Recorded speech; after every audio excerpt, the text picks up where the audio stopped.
Hello, welcome to my video. আজকে আবার চলে আসলাম একটা ছোট্ট সুন্দর ভিডিও আপনাদের সাথে শেয়ার করার জন্য। আর আমি সেদিন গিয়েছিলাম ক্যামডেন মার্কেট, আর সেই ক্যামডেন মার্কেট সম্পর্কেই আজকে আপনাদেরকে কিছু জানাবো, বলবো। আর এই যে ক্যামডেন স্টেশনে এসেই বের হয়ে আমি এই সুন্দর আর্টটা দেখতে পেলাম, খুবই সুন্দর লাগছিল, তাই চিন্তা করলাম একটা ভিডিও করে আপনাদের সাথে শেয়ার করি। আর এই যে বের হয়ে আমি ক্যামডেন মার্কেট দিকে যাচ্ছিলাম, আর যাওয়ার সময় এই সব দোকানগুলো পড়েছে, আর দোকানগুলো দেখতে একটু অন্যরকম করে ডিজাইন করা ছিল। আর এই যে চলে আসলাম ক্যামডেন মার্কেট।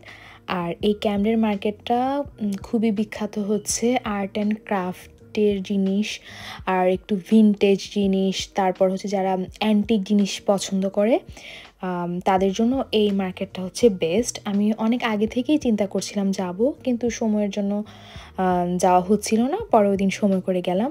আর এই যে দেখতে পাচ্ছেন, সেই আগে একটা ভিডিও শেয়ার করেছিলাম রিজেন্টস ক্যানেল, সেই ক্যানেলের পাশেই এই মার্কেটটা।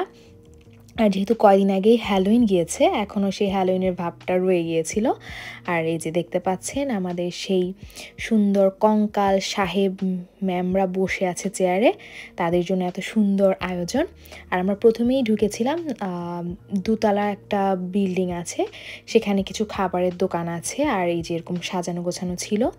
তো প্রথমে আমরা সেখানে গেলাম। আর এই যে দেখতে পাচ্ছেন হ্যালোইনের ভাব এখনও রয়ে গিয়েছে, সব বিভিন্ন ধরনের জিনিসগুলো বিক্রি হচ্ছে, এই যে আইসক্রিমের দোকান। আর আমি সেখানে গিয়ে প্রথমে খুঁজছিলাম যে হচ্ছে আমাকে আমব্রেলা, যে অ্যালি আছে, আমব্রেলা দিয়ে জিনিসটা খুব সুন্দর করে সাজানো, আমি সেখানে যাব। তো প্রথমে এগুলো ঘুরে দেখছিলাম। এই যে দেখতে পাচ্ছেন লাইটিং করা, যেহেতু এখন সন্ধ্যা খুব তাড়াতাড়ি হয়ে যায়, শীতকাল চলে আসছে, তাই এটা 4টার দিকেই অন্ধকার হয়ে আসছিল। তারপর আমি চিন্তা করলাম এখান থেকে আমি এখন মার্কেটের ভিতরের দিকে যাব। আর আপনাদেরকে বলে রাখা ভালো, এই মার্কেটটা প্রথমে আর্ট অ্যান্ড ক্রাফট ফেয়ার হিসেবে শুধু একদিনের জন্য ছিল।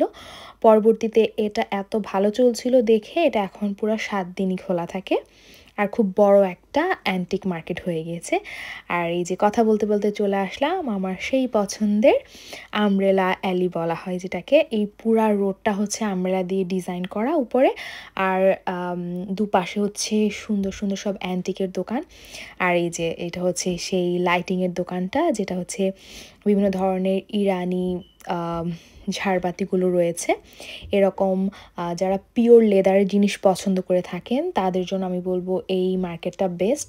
আপনারা সেখান থেকে পিওর লেদারের ব্যাগ, বেল্ট, যে কোনো জিনিস খুব ভালো, খুব সুন্দর পেতে পারেন। আর ওটার পরেই হচ্ছে এই যে ওপেন মার্কেটের মতো, এটাও পুরাটা একটু ডিফারেন্ট, ওখানে সব কিছু একটু ভিনটেজ টাইপের। আর এই যে বলেছিলাম অ্যান্টিকের জিনিসপাতি পাওয়া যায়, এই যে অ্যান্টিকের কানের দুল, তারপর হচ্ছে আংটি, সব কিছু আছে।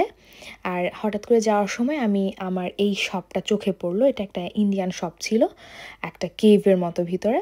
তো আমি চিন্তা করলাম একটু ঘুরে আসি, তো এই যে আমি ভিতরে ঢুকলাম। আর এখানে হচ্ছে যারা একটু ভিনটেজ টাইপের কাপড় চোপড়, লাইক হচ্ছে একটু ডিফারেন্ট কালার, ডিফারেন্ট ডিজাইনের কাপড় পছন্দ করে থাকে, তারা এখান থেকে আপনাদের পছন্দের সহিত কাপড়গুলো নিতে পারবেন। আমি আশা করি আপনাদের ভালো লাগবে। তো আমি দেখছিলাম ঘুরে ফিরে যে কেমন ডিফারেন্ট, ভাল লাগছিল আমার কাছে একটু। অনেকদিন পরে, যেহেতু আমি যখন দেশে থাকতাম আমি হচ্ছে ডিজাইন দিয়ে কাপড় বানিয়ে পরতে খুব পছন্দ করতাম, তো সেজন্য এখানে এসে আমার খুব ভালো লেগেছিল। আর যে দেখতে পাচ্ছেন সেই মিশরীয় সভ্যতার যেই কাগজ বা গাছের বাকল, সেগুলোর উপরে এখানে ড্রয়িং করা হয়। যেহেতু বলেছি আগেই সব ভিনটেজ জিনিস পাওয়া যায়, সেই কারণেই এটা।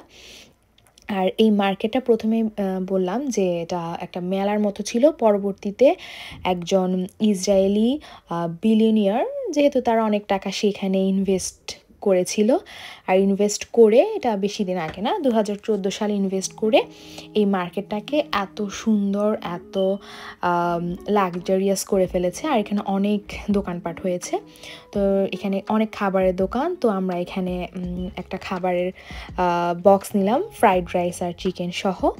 তারপরে খাওয়া দাওয়া শেষ করে এই যে আমরা চলে আসার সময় একটু ভিডিও করলাম। আর যেহেতু রাত হয়ে গিয়েছে, কিন্তু আমার কাছে খুবই ভালো লেগেছিল।